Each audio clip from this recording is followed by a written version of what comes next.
We're good.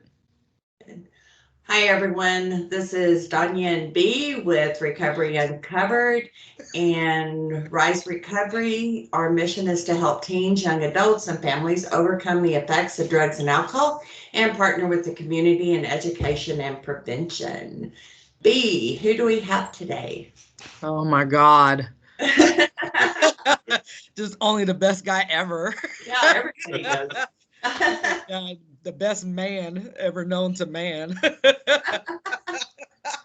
Sure is. We have Nigel. I love you, Nigel. I love you so much. So Love you I'm so too. happy, as always, to be able to. I want to say sit across from you, but yeah, but just to be chopping it up with you. So, I don't know, Nigel, where you at, brother? Talk to me. So I guess I'm somewhere around the fourth step. I guess the concept that's been like on my mind the last couple of days is this thing called subconscious faith or subconscious faith, and it's kind of what it means to me is that there are these things, attributes, qualities, maybe about myself, maybe about the world that I've put faith in that I don't realize I've put faith in. Okay. And I'll break it down a little bit, right? I'm sure you've heard me tell the story 1,000 times. I was living with my crew of degenerates at the time, and for some reason, we all had jobs, which was an anomaly. There was no way that all of us were employed at once usually, but we all had jobs except for one person. And so I was taking one of my other friends to work, and I told my other friend, "Hey, I'll take you with me. They're hiring right now on the spot." And to make a long story short, he was like, "Yeah, man, I'm never gonna amount to anything. Like, I might as well go back to selling drugs." And I was like, "Well, I mean, hey, man, like, we all got the same charges you got. Like, none of us are Harvard graduates. In fact, we're talking about Dairy Queen. Like, you can get a job at Dairy Queen." He's like, "Nah, man, it's never gonna work out for me." And no matter what I showed him, no matter what evidence, what proof I showed him, he knew inside himself that he was never going to amount to anything. And so at the time, I was like, okay, yeah, that's crazy, and I let it go.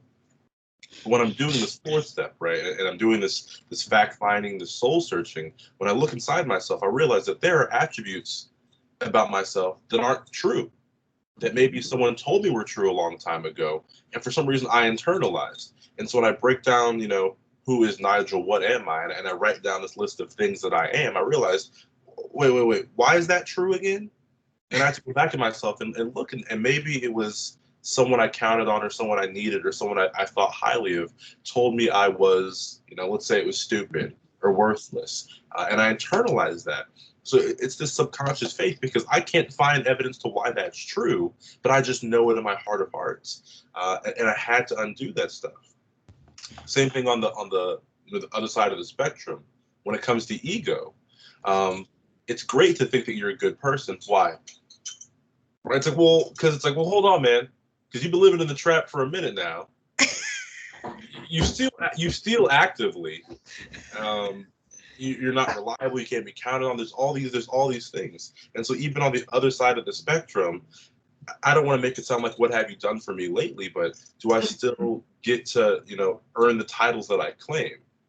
Everybody likes to think you're good, but for me, ego is this wall where there's no outside consequences, no outside feedback gets to change my action or change my course. I just believe no matter what, I'm a good person. Everybody likes me, and that ego builds a wall. And so, again, the whole idea is that we're smashing these delusions, and so that's what the subconscious faith is about. It's anything about myself that I believe about myself. I kind of have to be able to back it up and to be able to prove that good and bad. And what that does is it gives me an accurate sense of self and it keeps me right sized. And so I try to check in with myself because again, there are titles that you might have had that aren't true anymore. Like, did I used to be a thief? Absolutely. But no one who knows me today can look at me and say, "Oh, you're a thief," because I'm not. It's just not true anymore. It's like that, you see those big old dogs that think they're lap dogs. It's like, you know what? That used to be you, but you've changed. You've grown, and you're not who you used to be. You're not what you used to be, but you still think you're a lap dog. It's the same thing with with my behavior and my actions. If all that makes, I know I ramble, but if all that makes any sense. No, no, it makes perfect sense. I really love the lapdog analogy, but overall, I totally get it because we do have that propensity to change. You know what I mean? And something I know for myself, and even seeing it through others, recovery, it should change you. When you walk into this thing, you should not be the same person that you are, right? Some months afterwards, or even a year, and then years and so forth like that, as we do when we stick to this thing, we can get months, years, and decades of recovery and beautiful sober time. But we shouldn't be that same person, you know what I'm saying, when we walk in. And I get it, man. We come in with all this stuff, of these ideas of who did we think we are or were, right? Because of maybe some things that we've done, or like you said, right, learned behavior, or what we've been told, and taught. And the truth is, we don't have to be any of those things. We could be so much more. So yeah, subconscious faith. That's deep, Nigel. Yeah. I mean, it applies to the world too. I remember getting sober young, and even getting into the depths of addiction. It's like, well, everybody does it. It's like, yeah, prove that, right? So what do you mean? Well, I hang out with 10 people and we all do it. It's like, you and your 10 friends are not the entire world. It's so easy to forget that, to slip into these mindsets and these simple things where it's like, I've proven that the whole world's like this and everyone's like this, and so, like I said, I try to stay right sized. I try to stay non-delusional today.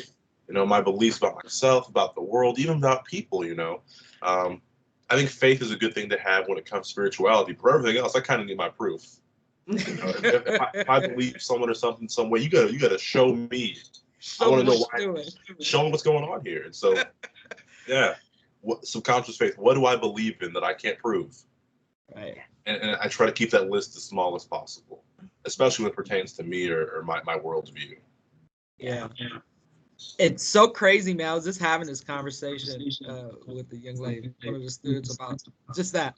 Well, everybody's getting high. It's like, I used to think the same thing. Everyone got high, but it was just the people that was around me.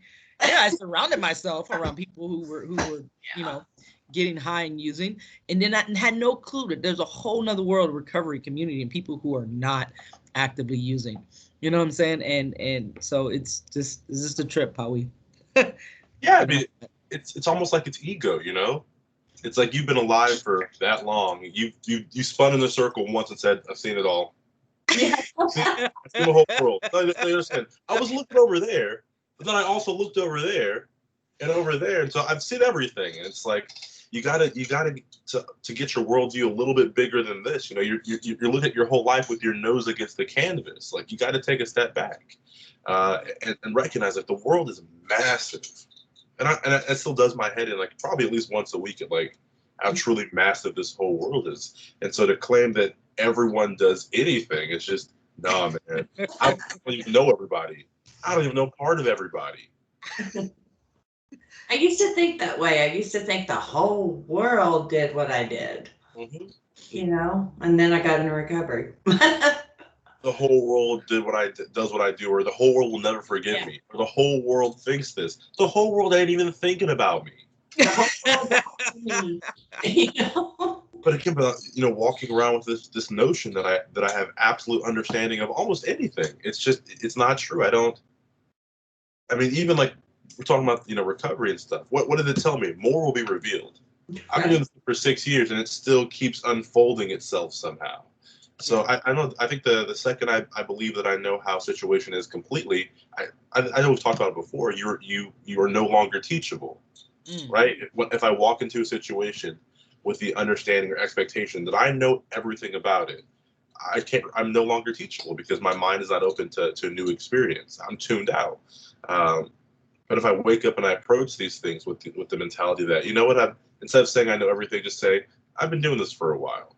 When it comes to recovery, music, probably the two things I spent most of my life doing. Even drugs, not drugs and music, right? Probably three things I've done my entire life. I don't know everything about even any one of those. Right. I still want to keep learning. Not about drugs. I've learned enough about that. But other than that, I still want to keep learning and still finding and still exploring. Yeah. So yeah, Yeah. I think that's where I'm at, and kind of the importance of inventory. I know people talk about, the throwing away thing of getting rid of stuff. But to me, if we're talking about, the inventory, those little scanners they have in the store. Yeah. To me, what this is I might have priced some things wrong, right? Yeah, I have this label for 25 cents. It's actually worth 50, right? So it's not just about, oh, this goes, this stays. It's about what is this worth, right? The opinion of some kid I met in 5th grade. Why do I have this priced at $1,000? I met this kid in 5th grade. This is worth 25 cents. Hey, my mom's opinion of me. Why is this buy two get one free? I need to make these like $50 each. And so that's the whole part of that inventory. It's not just throw or keep. It's like, what are these things worth to me? My opinion of me. What's that worth to me? Is everything priced correctly in this whole like metaphorical store we're talking about? And it's not when you get into recovery. Yeah. I think like if there's a pyramid of importance, it's what people said about me in high school, and then just below that, what the hottest girl in rehab thinks about me, and then just below that, what the second hottest girl in rehab thinks about me, and way at the bottom is like my higher power or my own self-confidence, and my parents' thoughts about me and my dreams. So yeah, like the whole pyramid's got to get flipped when I get sober. My priorities are way out of whack. I like that. Oh my God, Nigel, that's great. We gotta flip that pyramid. Gotta flip that pyramid. But no, man. She's like the hottest girl in here. Yeah, we're in rehab, bro. Okay, the second hottest. All right, second hottest. What does she think about me? She think I'm funny? I could be funnier for her. It's like, nah, man. How about you finish your steps, bro? It's like, ugh. Work on yourself. Yeah. That's awesome. Oh, those sellable goods. All right. Well, Jesus, man. This has been wonderful. Yeah. Thank you for having me. Yeah. Fuck you guys, always. It's always a beautiful thing. So I love you, Nigel. Love you, Danya. Really appreciate you. Thank you for having me. Like I said, I love coming on and talking to you guys. It's a little early for my taste, but I still love being here. Well, we appreciate you. Most definitely. All right, Danya, what you got for us?